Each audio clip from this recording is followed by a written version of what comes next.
오늘은 안식일교회는 천사장 미가엘을 그리스도라고 가르칩니까? 라는 제목으로 천사장의 정체, 천사들과 그리스도의 관계에 대해서 그리고 유다서 9절에 나오는 그 말씀에 대해서 함께 살펴보는 시간 갖도록 하겠습니다. 기독론에 관한 질문 5번째 시간이고 교리에 관한 질문들의 8번째, 2번째 시간입니다. 월터 마틴 박사와 반하우스 박사가 제7일 안식일 예수재림교회 공식적인 모든 문헌들을 살펴보고 48개의 질문을 합니다. 그 질문 중에서 8번째 질문입니다. 반하우스가 월터 마틴이 쓴 제7일 안식일 예수재림교회 진실이라는 책, 그 서문에서 제7일 안식일 예수재림교회는 진정한 기독교 그룹, 기독교 지체라는 결론에 도달했습니다. 라고 이 답변들을 다 살펴보고 그렇게 결론을 내리고 그의 이터니티 매거진에도 그렇게 선포했습니다. 그런데 이 답변의 내용을 자세히 살펴보지 않은 사람들은 무슨 소리냐? 안식일 교회는 율법주의고 안식일 교회는 뭐 이렇게 해서 뭐 여호와 증인과 같고 뭐 등등 뭐 이상한 소리를 하시는 분들이 많이 있었다. 그러나 그들이 이 공식적인 답변들을 살펴보고 문서들을 살펴보지 못했기 때문에 그런 기회가 없었기 때문에 그런 항의가 상당 부분 있었다라고 그렇게 기록했습니다. 반하우스가 여기서 말한 그 증거가 뭐냐? 크게 3가지 종류예요. 성경적인 여러 증거들을 제시합니다.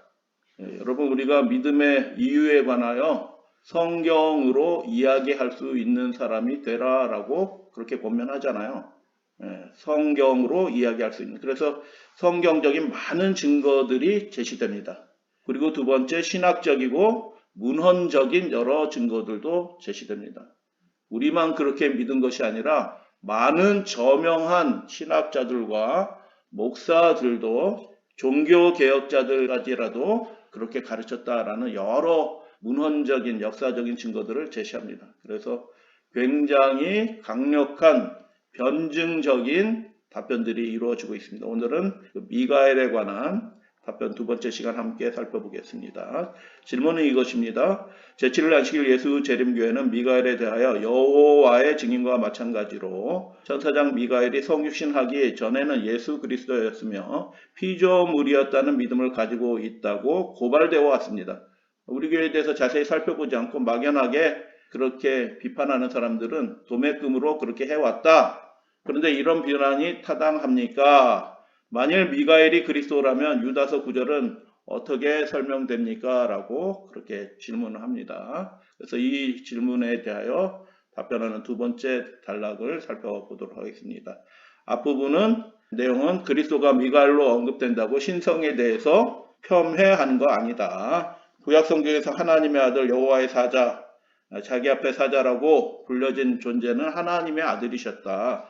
그리고 다니엘서의 만왕의 왕, 군대의 주제라고 불려진 그분은 그리스도이셨다. 계시록 1장과 연결되면서 그리스도이셨다. 그러므로 천사들의 장으로서 또 다른 이름을 가진 미가엘로서 불려지는 것은 조금도 이상한 일이 아니다라고 그렇게 설명하는 부분 살펴봤습니다. 오늘은 천사장이라는 용어가 뜻하는 바가 무엇인지를 성경적으로, 문헌적으로, 역사적으로 살펴보는 시간 가지면서 뒷부분 추가 주석까지 쭉 함께 읽어보는 시간 갖도록 하겠습니다. 추가 주석에 언급되는 주석들은 이것들이에요. 스콧 바이블, 매튜 헨리 주석, 조지 롤린슨의 풀핏 주석, 구약 강조 성경, 로빈슨의 설교자를 위한 주석, 미국에서 지금도 팔려요. 블룸필드의 헬라어 신학 성경, 클락 주석, 글래스고우의 계시록 주석, 랑게 주석, 지금도 역시 봅니다 사람들이. 아빙돈 성경 주석, 칼뱅 주석 등을 총망라해서 무슨 얘기 하려고 그런다고요? 미가엘이 그리스도라는 것을 증언하는 주석들이에요.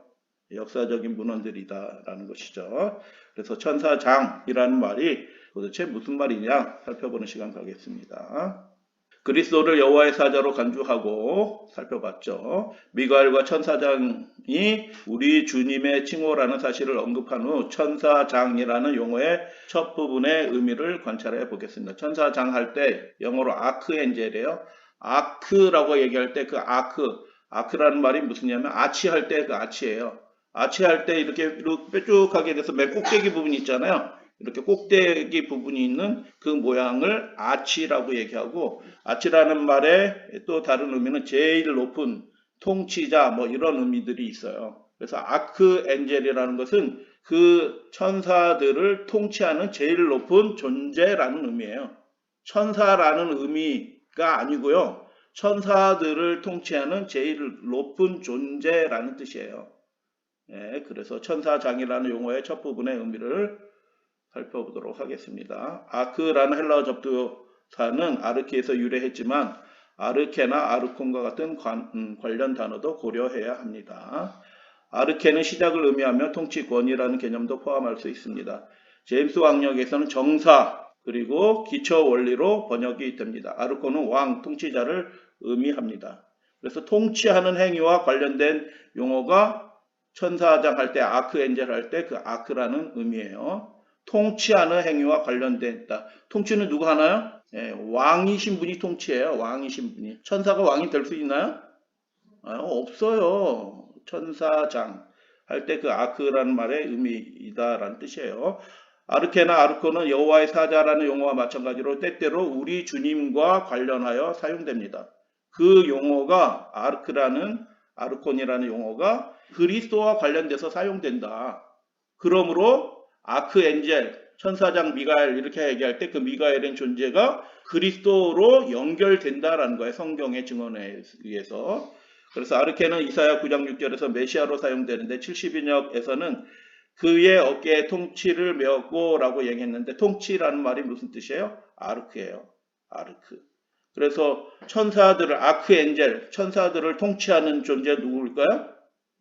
예, 하나님밖에 없어요. 하나님밖에. 그를 만들고 그를 통치하는 존재는 하나님밖에 없다라는 것이에요.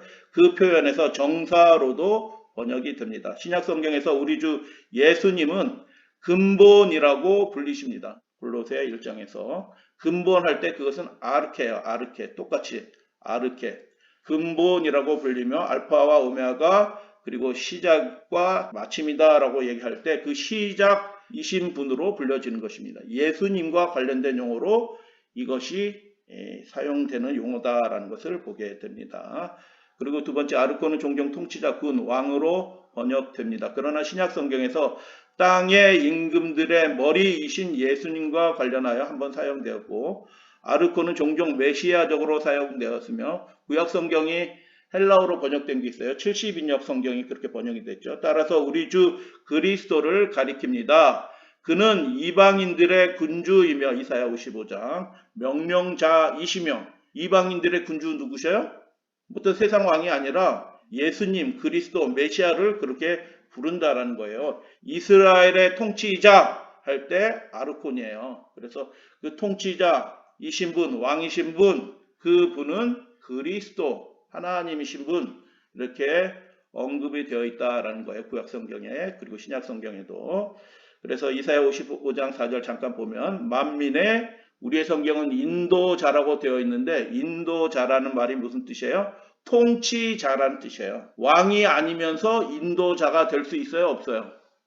없어요. 그렇기 때문에 예수님이 우리의 인도자예요.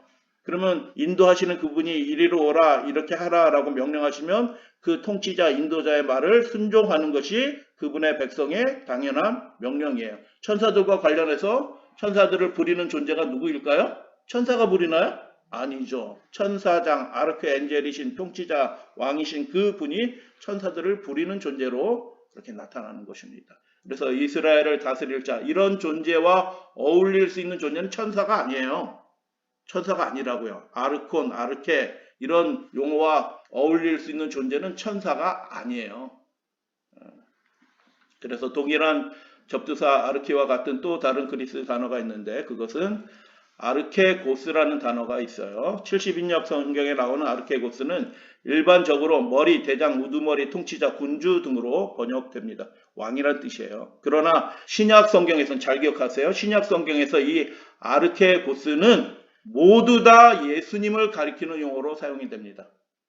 그 아크엔젤 할 때 그 아르케라는 그 용어가 신약 성경에는 아르케고스로 이렇게 변형돼서 나타나는데 그것은 모두 다 예수님과 관련된 용어로 사용이 됩니다. 천사와 다른 세상 왕과 아무런 상관이 없어요.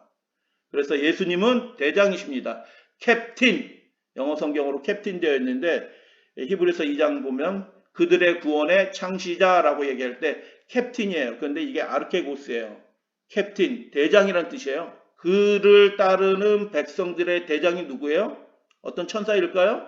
아니요. 구원의 창시자이자 대장이신 분은 예수님밖에 없는 거예요. 예수님에 관해서 설명할 때 그렇게 되고 그분은 왕이시다, 주이시다라고 얘기하는데 히브리서 12장 2절에 우리의 믿음의 주 얘기할 때 아르케고스예요. 주. 아크엔겔 할 때 그 용어예요. 천사장이면서 동시에 그의 백성인 우리들의 왕이시다라는 그런 의미예요. 천사들과 관련해서 나타날 때는 천사장으로서 천사들에게 명령하는 존재로서 천사장, 아르케엔젤 이렇게 나오지만 그의 백성과 관련돼서 나타날 때는 아르케고스, 왕이신 분으로 그렇게 설명이 되는 것입니다. 세 번째, 왕, 임금과 구주로 생명의 주로 신약 성경에서 언급이 되는 것입니다. 예수님은 생명의 주, 생명의 왕이신 분, 그리고 그의 백성의 임금이신 분이에요. 만왕의 왕이신 분이시다. 라고 그렇게 말하는 것이죠. 위에 그리스어 단어를 살펴보면 이 단어들이 아르케아르콘, 때때로 구약성경, 70인역 성경 이렇게 살펴보게 될 때 우리 주 예수 그리스도께 적용이 되었고 신약 성경에서 사용된 아르케고스를 살펴보게 될 때 전부 다 모든 경우에 예수님에게 적용되었다라는 것을 보게 되는 것입니다. 두 번째, 천사 무리와 관계에서 그리스도에 관해서 살펴보겠습니다. 앞서 언급한 내용에 비추어 볼 때 우리는 천사장 미가엘이라는 칭호를 가진 신성한 하나님의 아들이 천사 무리의 인도자라고, 인도자 얘기할 때 뭐예요? 왕이란 뜻이에요. 통치자. 천사들을 통치하는 왕이란 뜻이에요. 무리의 인도자라고 믿습니다. 그러나 우리에게는 이 칭호가 그분이 사람이 되셔서 우리의 육신을 취하셨을 때보다 그 이상으로 그분의 신성을 손상시키지 않습니다. 그분은 분명히 사람의 아들이셨지만 그분이 사람으로 지상에 계시는 동안에는 동시에 육신으로 현현하신 하나님이셨습니다. 이 말의 의미가 무슨 뜻이에요? 그분이 인간의 몸을 입으시고 이 땅에 오셨지만 그분의 신성이 격화됐다고요? 전혀 아니라는 거예요. 그래서 천사장이라는 타이틀로 그의 백성을 구원하는 존재로 나타나게 될 때 그분의 신성이 폄훼되는 것이 전혀 아니다라는 그런 의미인 것입니다. 또한 그분은 성경에서 여호와의 천사, 여호와의 앞에 천사 등의 칭호로 이스라엘 군대의 인도자로도 계시되어 있습니다.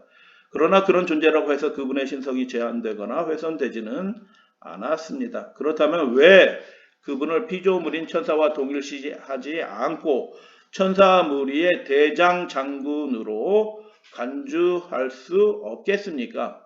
여호수아에게 여호와의 군대 대장으로 나타난 존재는 여호수아가 경배한 신적인 존재였습니다. 여호수아 5장 14절에 보면 여호수아가 절해요. 따라서 여호와의 군대는 예배를 받기에 합당한 신적 존재의 지위를 받고 있으며 군대 장군, 군대 대장의 인도를 받고 있다. 근데 그 군대 대장은 경배를 받는 존재다라는 것이에요. 천사들은 경배받지 않습니다. 그분의 임재가 그곳을 거룩하게 만듭니다. 우리가 믿는 이 신적 존재는 다름 아닌 우리 주 예수 그리스도입니다. 합당한 증거가 되는 것이죠. 여호수아 5장 15절 여호와의 군대 대장이 여호수아에게 이르되 내 발에서 신을 벗으라 내가 선 곳은 거룩하니라 라고 그렇게 말씀하셔요.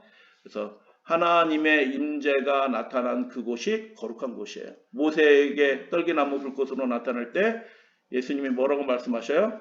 내 신을 벗으라 라고 떨기나무에 나타나신 그 분이 뭐라고 말씀하셔요? 나는 여호와니라 라고 그분의 이름을 모세에게 알려주잖아요. 그죠?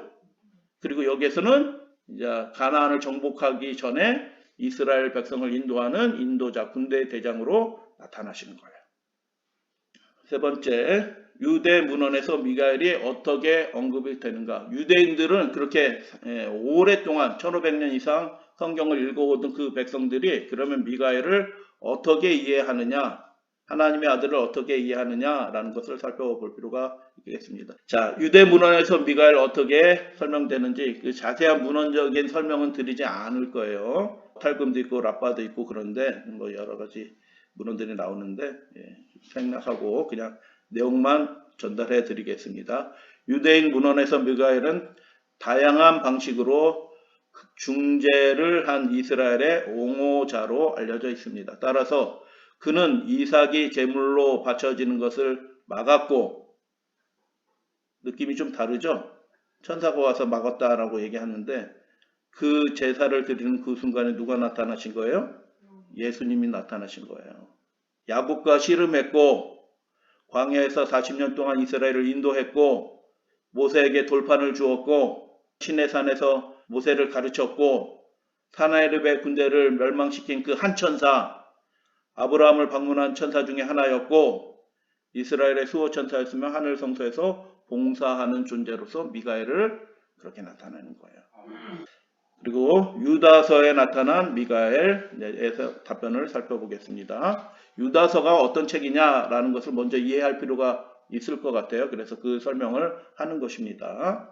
유다서는 당시 교회에 침입한 이단과 싸우기 위해서 쓰여졌는데 거짓 교사들이 성도에게 단번에 주신 그 믿음을 부패시키고 3절 아무런 효력을 발휘하지 못하게 하고 있었기 때문입니다. 유다의 편지는 충성스러운 성도들에게 이러한 진리의 전복자들과의 교제를 결벌할 것을 호소하는 편지였습니다. 유다의 편지는 조직신학이 아니라 전투의 외침이었기 때문에 저자는 이 이단에 대하여 자세히 설명하지 않습니다. 이 책은 작지만 한 장밖에 없잖아요. 암시와 인용이 풍부합니다. 유다가 교회에 경고하고 있는 부패한 가르침은 자유분방주의와 도덕률 폐기주의임에 분명합니다. 하나님의 율법 안 지켜도 된다라고 얘기하는 그런 사람들이 그 초기 교회에서도 있었던 거예요. 요한계시록을 봐도 그 니골라당의 교훈이 뭐예요? 은혜로 구원받지 율법은 우리에게 이제 상관이 없어 라고 이야기하는 것이 그 니골라당의 교훈이에요. 그래서 초기 교회의 가장 커다란 교회 내부의 위험이 뭐냐 하면 믿음이면 다 되는 것처럼 율법이 필요 없는 것처럼 가리키던 그 교훈이 그들을 망하게 하는 이단이었다라고 유다서는 얘기하고 계시록 뭐 다른 성경도 있어요. 그렇게 이야기하는 것을 보게 됩니다. 이 거짓 사상은 근본적으로 개념이 잘못되었을 뿐 아니라 그 삶을 따를 때 타락과 부도덕으로 이어졌고 이 파괴적인 이설을 가지고 들어온 사람은 분명히 교회에 은밀히 들어와 진리의 성정 구조 자체를 훼손하는 위협이 되었습니다. 첫 번째, 반역의 궁극적인 종말. 이러한 가르침의 타락은 소돔과 고모라의 심각한 부도덕에 대한 기자의 언급과 고라의 반역으로 예시한 교사들의 태도를 통해서 입증됩니다. 그 교사들이 어떻게 됐냐면 성도들을 자꾸 부패하게 율법을 버리게 해서 부패하게 만들고 그리고 하나님의 가르침을 대적하는 그런 역할을 했다라는 그런 뜻이에요. 화 있을진저 이 사람들이요 그 대상자들이에요. 가인의 길에 행하였으며 라고 11절에서 경고합니다. 의를 비방하는 자들의 궁극적인 종말을 강조하면서 특히 어떤 존재를 언급하냐면 반역한 천사들을 언급하는 거예요. 운명이 동일하다는 거예요. 하나님의 진리의 말씀에 거역하고 받아들이지 않고 이설을 자꾸 집어넣고 자기 소견을 집어넣는 그런 존재들은 어떻게 된다고요? 성경 교사처럼 보이지만 하나님을 대적하는 그 존재로서 마귀 사탄과 함께 불심판을 받을 존재로 그렇게 언급을 하는 거예요. 이 하늘 존재들, 즉 자기 지위를 지키지 아니하고 자기 처소를 떠난 6절 천사들은 심판이 지정되어 있습니다. 그들은 다가오는 최종 형벌의 날을 기다리고 있습니다. 유다가 천사들의 반란과 고대 이스라엘의 권위에 대한 반란을 언급하는 이유는 분명합니다. 천사들의 반란과 거짓 교사들의 반란과 관련하여 그 싸우는 그 장면에서 등장하는 이름이 뭐라고요? 미가엘이라는 뜻이에요. 싸우는 장면에서 등장하는 이름 미가엘. 회방하는 모든 사람을 멸망할 것이라고 경고합니다. 10절. 그는 이단 자들을 육체를 더럽히는 자들이라고 말하며 그들이 교회의 권위의 권고를 무시했을 뿐만 아니라 실제로 하나님과 우리 주 예수 그리스도의 권위를 부인했다고 선언합니다. 그들은 거친 말, 한글 개혁 성경은 이렇게 안 돼 있어요. 킹제임스 성경이 올바른 번역이에요. 거친 말, 굉장히 거친 말을 교회에 대해서 막 쏟아내는 거예요. 예수님과 사도들을 통해서 배운 그 믿음이 아닌 가짜 믿음을 막 큰 목소리로 외치면서 그렇게 증거하는 거예요. 즉 그들의 격렬한 비난은 사도의 권위에 대한 비난일 뿐만 아니라 하나님 자신에 반하는 발언이었습니다. 미가엘에 대한 유다의 언급을 살펴봅니다. 유다의 목적은 미가엘이 천사장이라는 사실의 주의를 환기시키는 것 외에는 분명히 미가엘을 식별하려고 하는 것이 아니었습니다. 그가 미가엘을 언급한 것은 사실 대조를 위한 것이었습니다. 어떤 의미의 대조인가? 이 대조는 격렬한 고발을 제기한 사람들과 그렇게 하지 않는 미가엘 사이에 그려집니다. 한편으로 그는 권위를 업신여기며 영광을 회방하는 그 거짓 교사들이에요. 8절. 더러운 꿈 꾼 자들과 다른 한편으로 천사장 미가엘을 대조합니다. 하늘 존재인 그는 정당한 이유가 있었음에도 불구하고, 정당한 이유가 있다는 얘기는 뭐예요? 그들이 지금 잘못하고 있어요. 하나님의 권위와 교회의 권위에 대적하고 있어요. 말씀이 아닌 자기 소견을 가리키고 있어요. 그래서 책망받을 이유들이 많이 있어요. 그런데 어떻게 하냐? 불구하고 악의 왕과 분쟁 중일 때에도 감히 대담하게 격렬한 비난을 제기하지 않습니다. 이것이 그 대조입니다. 인간일 뿐인 그들은 높은 권위를 가진 사람들을 비난할 정도로 권위를 경멸하고 멸시하는 반면 천사장 미가엘은 사탄과 자기보다 낮은 존재와 다툴 때에도 험한 말을, 거친 말을 쏟아내지 않는 존재로 나타나는 거예요. 사탄과 다툴 때조차도 그렇게 행동하지 않았습니다. 악의 왕 마귀는 당연히 격렬한 비난을 받을 자격이 있다라고 말할 수 있지만 미가엘은 그런 일에 굴복하지 않을 것입니다. 미가엘이 그렇게 말할 힘이나 권한이 없다는 의미에서 그렇게 할 수 없다고 말하는 것이 사실이 아닙니다. 미가엘이 제안을 받았다는 의미에서 할 수 없다는 것이 아니라 그러한 태도를 취하지 않을 것이라는 의미예요.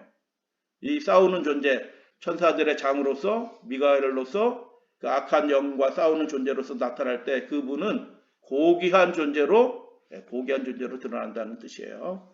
그래서 스코 바이블은 이렇게 언급합니다.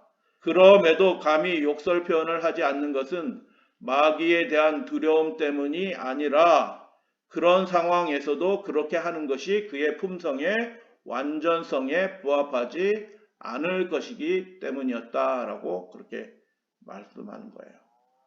그 존재가 하나님의 신성의 제2위로서 거룩한 존재로서 그렇게 험한 말, 비난하는 말을 막 쏟아내는 분이 아니다라는 그런 의미예요.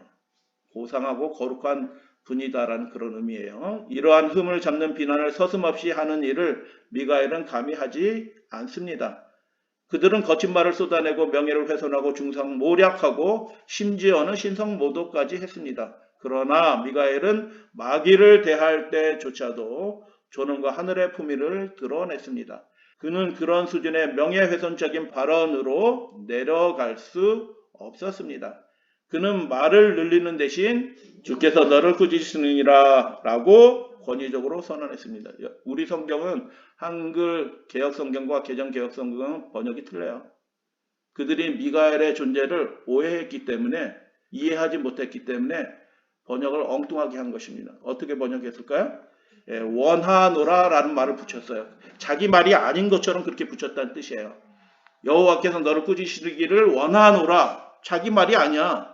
근데 원문은 어떤 말이에요? 스가랴 말씀 그대로 인용한 건 이제 보여드릴 텐데 그분 자신의 말이에요.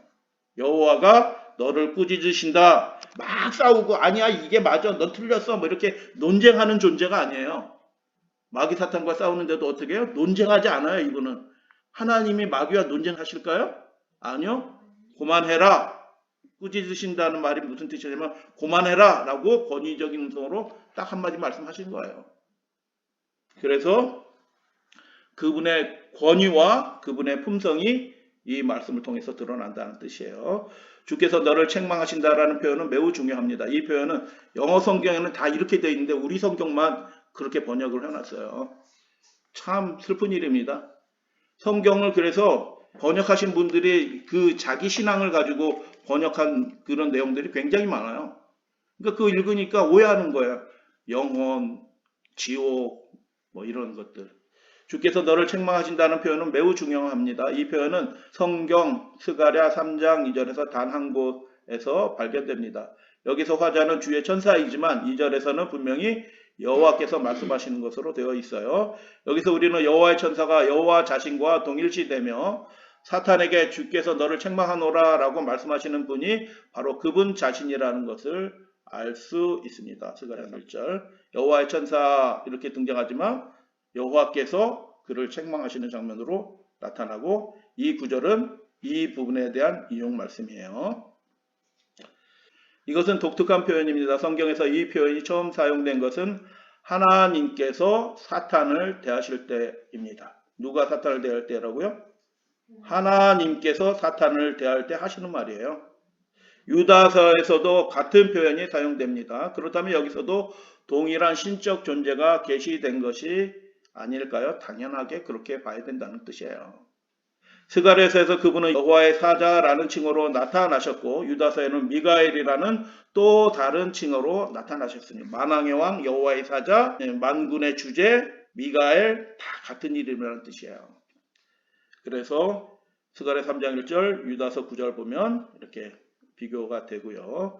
또한 천사장은 성경에서 데살로니가전서 4장 16절과 유다서 9절에 단 두 번만 언급되어 있습니다. 바울은 데살로니가 사람들에게 편지를 쓰면서 천사의 음성에 대하여 말하며 이를 성도들의 일반적인 부활과 연관시키는 반면 유다서에는 천사장의 음성에 대하여 말하며 이를 성도들의 일반적인 부활과 연결시키는 반면 유다서에는 특별히 모세의 시신에 대하여 언급하고 있습니다. 이 천사장 미가엘이 무엇과 관련돼서 언급이 되는 거예요?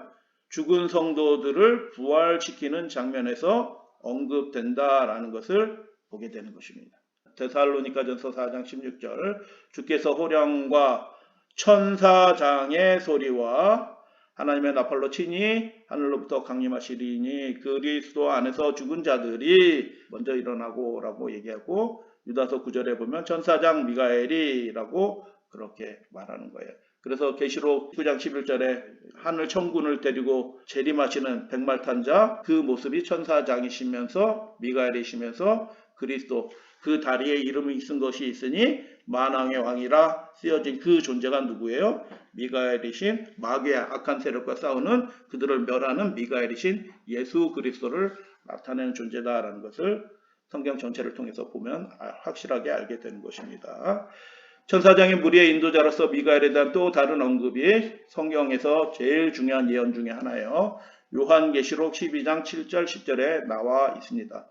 수세기에 걸쳐 많은 학자가 이를 이 세상이 만들어지기 전 사탄이 반란을 일으켰던 시대에 적용했습니다. 그때 하늘에 전쟁이 일어났습니다. 미가엘과 그의 천사들은 용과 그의 천사들과 싸웠습니다. 여기서 의의 세력과 악의 세력 사이에 큰 싸움이 시작된 것이 분명합니다. 이 구절에서 미가엘과 사탄은 대조적으로 배치됩니다. 이 요한계시록 9절에서 미가엘은 누구일까요? 그리스도가 천사의 무리의 인도자라면 앞에서 그렇게 설명이 이미 됐어요. 우리는 여기에서 그리스도와 사탄 사이의 큰 투쟁의 첫 전투를 보게 됩니다. 이러한 개념을 위한 훌륭한 근거가 있습니다. 계시록 12장 10절에 보면 앞에는 미가엘이 마귀 사탄을 이기는 장면으로 나오는데 뭐라고 나타나냐면 그리스도의 권세가 이루어졌다라고 말하면서 우리의 형제들을 참소하는 자가 쫓겨났다는 것을 읽게 됩니다. 성도들의 승리는 우리를 위해 일어나신 주님을 통해서만 가능합니다. 첫 대적인 사탄을 물리치신 이는 예수 그리스도이십니다. 그리고 그리스도를 통하여 우리는 지속적으로 마귀에게 대적하고 악한 천사들에 대적하여 이기게 됩니다. 매튜 헨리는 계시록 12장 7절 미가엘이라는 존재를 어떻게 기록을 했냐 하면 2절에 대하여 이렇게 언급하였습니다. 매튜 헨리 주석은 지금도 봐요. 사람들이 스펄전 조지 휘필드 감리교회 지도자죠. 들이 참고했고 지금도 많은 사람들이 참고하는 가장 대표적인 신학 주석 중에 하나, 걸작이라고 일컬어지는 주석 중에 하나입니다. 매튜 헨리는 이 절에 대해 이렇게 언급하였습니다. 한쪽에는 미가엘과 그의 천사들이, 다른 한쪽에는 용과 그의 천사들이 있다. 언약의 큰 천사인 그리스도라고 그렇게 얘기해요. 미가엘을 뭐라고요? 언약의 큰 천사인 그리스도와 그의 충실한 추종자들이 사탄과 그의 모든 수하를 이기게 된다라고 그렇게 설명하게 되는 것입니다.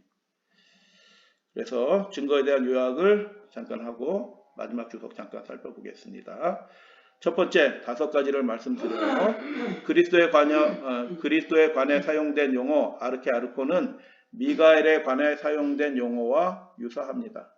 그래서 그리스도에게 사용된 용어가 미가엘에게도 사용된다. 그러면 미가엘은 누구이냐? 그리스도이다. 만왕의 왕, 만군의 왕, 메시아 왕, 생명의 왕. 천사장이 미가엘에 사용되듯이 아르케고스와 아르콘도 그리스도에게 사용됩니다. 따라서 그리스도는 대장이시며 믿음의 창시자이며 생명의 주이신 아르케고스 그분이십니다. 라고 요약할 수 있습니다. 세 번째, 그리스도 미가엘이신 그분과 사탄 사이의 큰 쟁투의 기원은 계시록 12장 7절 10절에 나와 있는데 그 계시록 그 존재는 미가엘은 예수님이신 분이다라는 것입니다. 계시록 12장의 얘기가 예수님에 관한 얘기, 그 전반부 얘기는 그 아이에 관한 얘기거든요. 그리고 그 후반부는 5번째 성령 이후에 그 후반부는 그 아이의 교회에 관한 얘기예요. 그래서 그리스도에 관한 얘기를 환상을 보여주면서 미가엘이 등장해요. 마지막 우주적 전쟁이 종결되는 그 종말의 시점에서 등장한 존재가 누구라고요? 미가엘이 등장해요. 그런데 이 말씀의 의미는 뭐예요? 다니엘서 12장 1절에 나왔던 그 모습과 동일해요. 마지막 때 큰 환란의 때 누가 일어날 거라고요? 대군 미가엘이 그의 교회를 지켜주실 것이다 라고 말하는 장면과 동일한 내용을 설명하는 것이 계시록 12장의 내용인 것입니다. 미가엘은 여호와께서 사탄에게 주께서 하나님이 너를 책망하시노라 라고 말씀하실 때 여호와와 동일한 대권, 특권을 행사합니다. 그럴 분은 하나님밖에 없다. 그리스도입니다. 그래서 많은 성경학자들이 미가엘을 그리스도와 동일시합니다. 이 뜻은 무슨 뜻이에요? 그리스도가 미가엘이라고 할 때 그분의 신성이 훼손되는 것이 전혀 아니다. 이 내용들을 살펴보면 그분의 신성적인 특권이 드러난 특별한 존재의 이름이다라는 것을 알게 되는 거예요. 신성이 격화되지 않아요. 절대로. 오히려 더 고양이 되는 거죠. 그분이 천사들을 부리는 그분의 백성을 구원하기 위해서 그들의 백성들을 친히 인도하는 왕으로 그렇게 등장하기 때문에 신성을 훼손하는 그런 경향이 조금도 없어요. 미가엘이라는 칭호가 사용될 때 하나님의 사자 그렇게 사용될 때 마찬가지예요. 그래서 많은 학자들이 미가엘을 그리스도와 동일시합니다. 이사기에서 살펴본 바와 같이 주 예수 그리스도의 또 다른 칭호로서 미가엘에 대한 우리의 개념은 미가엘이 하나님의 영원한 말씀이 아니라 단지 피조된 천사라고 가르치는 다른 사람들의 견해와는 여호와의 증인 그런 분들과 견해와는 완전히 다르다라는 것을 보게 됩니다. 성경의 증언은 그렇게 되어 있지 않아요. 제7일 안식일 예수재림교회는 이러한 비하하는 기독론과 직접적으로 대조적으로 예수님은 하나님과 동등하고 공존하며 상호 내재하시는 참 하나님 중에 참 하나님, 아버지와 동일한 본질을 가지신 분이라고 주장합니다. 우리는 그리스도께서 하나님이 아니셨던 때가 한 시기도 없었다고 믿습니다. 그분은 영원한 하나님이시며 그분의 생명은 빌려오지 않고 파상되지 않은 고유한 것입니다. 주석 부분 잠깐 살펴보겠습니다. 쭉쭉쭉 그냥 넘어갈게요. 출애굽기 23장 20절에 하나님의 사자라고 불려지는 이 존재는 그리스도이셨어요. 보라, 우리 성경에 빠져 있어요. 내가 사자를 내 앞서 보내요 라고 할 때 이 하나님이 보내신 그 사자가 누구냐? 유대인 주석가들은 모세로 간주하는데 그게 아니라 하나님의 위임받는 사자이며 이 천사는 아마도 언약의 천사라고 해야 하는데 최고의 해설자들은 삼위일체의 제2위이신 하나님의 영원하신 복된 아들과 동일시합니다. 다시 말씀을 드려요. 여호와의 사자라고 얘기할 때 종종 많은 부분이 그리스도이신 그분이라고 풀핏 주석, 이 주석도 유명한 주석이에요. 그렇게 성경학자들이 그렇게 가르친다라는 그런 뜻이에요. 역시 23장 20절. 다른 사람들은 그것을 하나님의 아들 언약의 천사로 추정한다. 광야의 이스라엘 백성이 그리스도를 시험했다라고 하나님을 시험했다라고 얘기합니다. 우리는 그를 성육신하기 전에 하나님의 사자, 교회의 구속자, 창세로부터 죽임을 당한 어린 양으로 설명하는 것이 합당하다. 주록기 24장 20절. 이 여호와의 사자에서 우리는 신격의 어떤 비밀을 바라보게 됩니다. 그분이 나타날 때 특별한 목적을 가지고 나타날 때 그 이름들이 싹싹싹 바뀌는 것을 보게 될 때 어떤 그런 비밀을 힌트를 찾아볼 수 있다라는 것입니다. 사사기 6장. 그에게 사명을 준 존재는 하나님의 사자였다. 피조물인 천사가 아니라 분명 영원하신 말씀이신 하나님의 아들 천사들의 주님인 것처럼 보인다. 이 천사는 여기서 여호와 즉 하나님의 비길 데 없는 이름으로 불려진다라는 것입니다.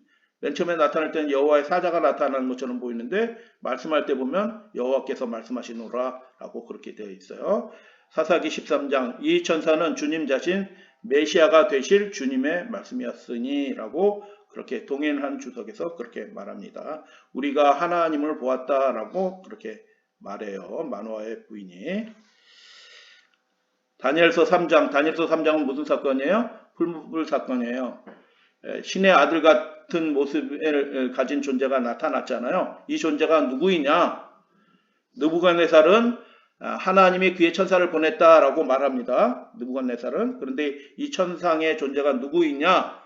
하나님의 아들 언약의 사자 그분 자신이었다라는 것을 보게 되는 것입니다. 하나님의 아들이자 언약의 천사라고 보아야 한다라고 동일한 주석에서 그렇게 말합니다. 다니엘서 3장 T. 로빈슨 설교자를 위한 주석에서 보면 실제로 이때 인간 모습으로 나타나는 것은 하나님의 아들 그리스도였다라고 동일한 책에서 또 그렇게 다시 반복해서 말합니다. 히브리서 12장. 그래서 이것은 많은 현대 주석가들에 의해 하나님을 가리키는 것으로 언급되지만 고대와 일부 현대 주석가들은 그리스도를 가리키는 것이 그냥 하나님이 아니라 뭉뚱그려서 하나님이 아니라 구체적으로 그리스도를 가리키는 것이 문맥에 훨씬 더 부합한다라고 그렇게 얘기합니다. 그래서 히브리서 12장 19절 출애굽할 때 그 존재 시내산에 나타난 그 존재는 예수님이셨다라는 거예요. 시내산에서 들린 그 소리는 문법적으로 살펴보게 될 때 그리스도를 가리켜야 된다라는 거예요. 히브리서 12장 9절 26절 그 소리는 뭐 했을 때 그 앞에 내용들이 예수님에 관한 내용이잖아요. 그 율법을 주신 분 누구예요? 그리스도이신 예수님이셔요. 성신하기 전에. 그래서 하나님의 사자로서 예수님을 얘기하고 또 미가엘로서 예수님을 이야기한다라는 얘기예요. 다니엘서 10장 미가엘이 나를 도왔다라고 얘기하면서 21절에 보면 나를 도와서 그들을 대적하는 자는 너희 군 미가엘 뿐이니라 라고 설명을 합니다. 너희 군 할 때 군은 왕이란 뜻이죠. 왕이라고 불려질 수 있는 존재는 하나님밖에 없어요. 천사는 왕으로 불려지지 않습니다. 다니엘서 12장 그 미가엘 마지막 때 일어날 그리스도 대군 그분의 백성을 구원하고 보호해 주실 임금들의 머리이신 예수 그리스도이다 라고 계시록 1장 5절의 모습과 연결된다라는 걸 이미 살펴봤고요. 그래서 유다서 9절에 나타난 미가엘은 제2위이신 예수 그리스도를 가리키는 용어이다라는 것을 클락 주석이 이렇게 아주 직접적으로 이야기합니다. 다시 한번 언급하는데 클락 주석 미가엘은 여자가 낳은 남자 아이였다. 그 아이였다라고 그렇게 주석을 하는 거예요. 계시록 12장에 아이가 하늘로 올리우는 받았다 할 때 그 올리우는 그 마귀의 권세를 깨뜨리고 승리하시고 하나님의 나라를 이룬 그 아이가 누구냐? 미가엘이신 그분이다라고 그렇게 클락 주석 설명합니다. 많은 주석들이 이렇게 설명을 합니다. 계시록 12장 7절 그래서 우리는 다른 곳에서 천사장 미가엘이 승리를 거두는 그리스도의 형상임을 보여주었다. 그리스도는 심판의 자격을 지닌 천사장이며 이렇게 설명합니다. 랑게 주석 유명한 주석이에요. 한쪽에는 미가엘과 아까 설명을 했죠. 메테르리 주석 아빙돈 주석도 역시 동일하게 이스라엘의 천사, 군, 왕, 미갈과 동일시 되었던 그분은 다니엘서 7장의 인자와 같은 신이 메시아이신 그리스도이다라고 그렇게 주석을 했습니다. 그래서 이제 여러 주석들을 살펴보면서 부가적으로 살펴보면서 성경적인 증거들을 다시 재입증하였습니다. 성경절 읽고 오늘 말씀을 오늘 성경 연구를 마치도록 하겠습니다.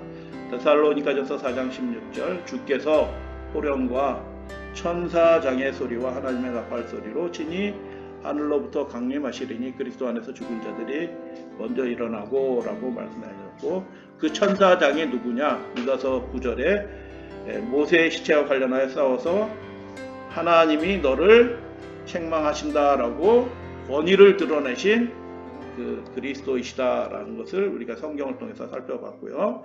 그 존재가 계시록 12장 7절 마귀의 권세를 결정적으로 깨뜨린 그 아이 오실 자 그리스도를 나타내는 그분의 이름 중에 하나였다라는 것을 우리가 살펴보았습니다.